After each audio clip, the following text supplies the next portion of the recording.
Hello friend, welcome to my channel Seema Singh study point. तो आज हम पढ़ेंगे अभिसारी और अपसारी चिंतन के बारे में, जो सीटेट एग्जाम में इससे रिलेटेड तीन या दो क्वेश्चन ज़रूर पूछे जाते हैं। तो आपके एग्ज़ाम हैं अभी 9 जनवरी से 7 फरवरी तक, तो उसमें आपको हेल्प होगी। मैं जो भी वीडियो बनाती हूँ आपके रिलेटेड ही बनाती हूँ, क्योंकि मुझे पता है अब ये एग्ज़ाम चले हुए हैं तो इनसे आपकी हेल्प हो जाएगी। तो बहुत ही आसान तरीके से हम समझेंगे और आशा करती हूँ आपको समझ में भी आएगा।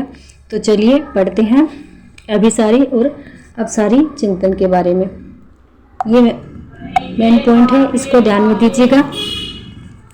अपसारी एवं अभिसारी चिंतन से संबंधित विचार गिलफोर्ड ने सन 1956 में प्रस्तुत किया था। क्या किया था? 1956 में प्रस्तुत किया था गिलफोर्ड ने। कोई डाउट है आपको तो आप कमेंट करके पूछ भी सकते हैं। आगे देखिए, अपसारी चिंतन जब किसी व्यक्ति के सामने कोई समस्या रखी जाती है, एवं उस समस्या के समाधान के लिए वो व्यक्ति अपनी कल्पना शक्ति एवं सृजनात्मकता का प्रयोग करता है तथा उस समस्या के समाधान के रूप में एक से अधिक हल प्रस्तुत होते हैं। ध्यानपूर्वक पढ़िएगा, आपको समझ में जरूर आएगा। एक से कई हल निकलते हैं। इस प्रकार के चिंतन को अपसारी चिंतन कहते हैं। क्या कहते हैं? अपसारी चिंतन कहते हैं। आगे देखिए, जब कक्षा में एक शिक्षक किसी विद्यार्थी से प्रश्न करता है कि यदि तुम्हारे पंख लगे होते तो तुम क्या करते। ये क्वेश्चन पूछता है एक शिक्षक एक विद्यार्थी से। तो विद्यार्थी के मन में कई क्वेश्चन उठ के आते हैं, कई विचार करता है, वो कई उत्तर देता है इस सवाल के। जैसे कि मेरे पंख लगे होते, तो वो अपने आप में कुछ अलग प्रकार से सोचता है कि जैसे मेरे पंख लगे होते तो मैं क्या करता। मैं उड़कर स्कूल जाता, उड़कर कहीं पर भी चला जाता, मुझे चलने की ज़रूरत नहीं होती। तो बहुत से सवाल उठकर आते हैं। इस प्रश्न का कोई सटीक उत्तर नहीं होता। अतः ऐसी स्थिति में बालक इसके बारे में कल्पना करेंगे और कुछ अपने विचार कुछ इस तरह से रखेंगे कि सब बच्चों के अलग अलग जवाब मिलेंगे। जैसे महत्वपूर्ण बिंदु है अपसारी चिंतन के आउट ऑफ द बॉक्स चिंतन। अपसारी चिंतन संबंधित है ये आउट ऑफ द बॉक्स, ये महत्वपूर्ण है। इससे रिलेटेड क्वेश्चन भी आ सकता है, तो ध्यानपूर्वक पढ़िएगा। आउट ऑफ द बॉक्स चिंतन अपसारी चिंतन संबंधित है। आउट ऑफ द बॉक्स का अर्थ होता है परंपरागत चीज़ों से अलग सोच पैदा करना। मतलब कि परंपरागत जो चीज़ें होते हैं उनसे कुछ अलग ही सोचना, उसके बारे में कुछ अलग ही सोचना। इसमें सृजनात्मकता को बढ़ावा दिया जाता है। इसमें किसी समस्या के एक से अधिक हल होते हैं। जैसे उपरोक्त में से कोई भी हल आप लोग बता सकते हैं। यह रूढ़िबद्ध नहीं है, अर्थात किसी एक ही बिंदु पर केंद्रित होकर उसका समर्थन नहीं करता, बल्कि उसका पूरा अवलोकन करके एक से अधिक नतीजे प्रस्तुत करता है। ये कल्पना शक्ति को बढ़ावा देता है।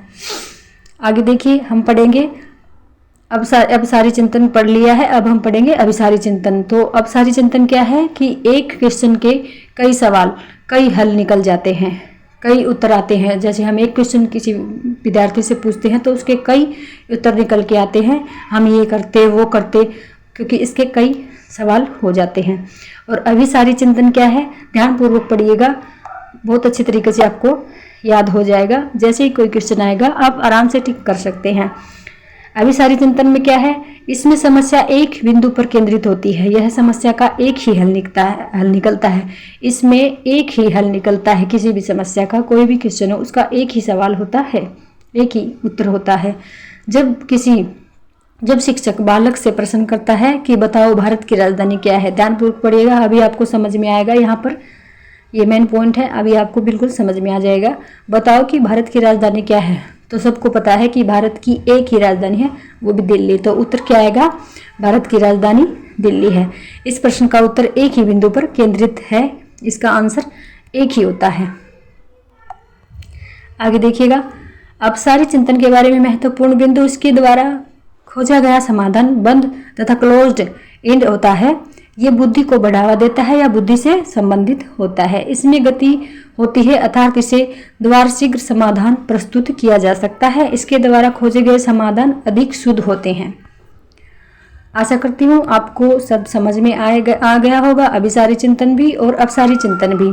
तो वीडियो अच्छा लगे तो लाइक और सब्सक्राइब जरूर कीजिएगा प्लीज़। 15 मिनट भी नहीं लगाया है मैंने आपको समझाने में, तो आपको बिल्कुल समझ में आया होगा।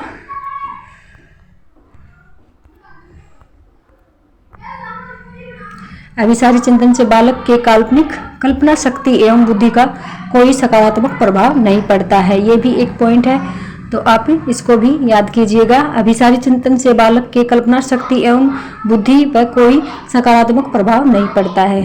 तो चैनल को लाइक और सब्सक्राइब जरूर कीजिए ताकि आगे आने वाली वीडियो आप तक पहुँचे और आपको अच्छी प्रकार